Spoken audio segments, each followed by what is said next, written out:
जिन्दगीको पहिलोचोटि cable car चढ्न जाँदैछु है, कस्तो एक्सपिरियन्स हुन्छ हेरौँ है त।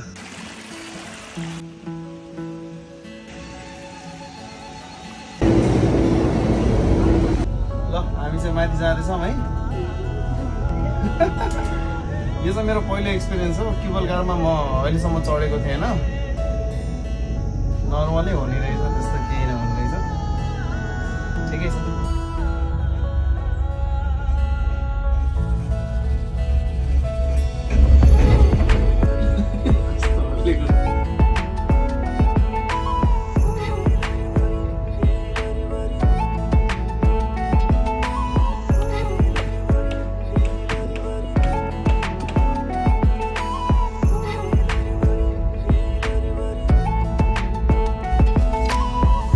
आउने बाटो र जाने बाटो चाहिँ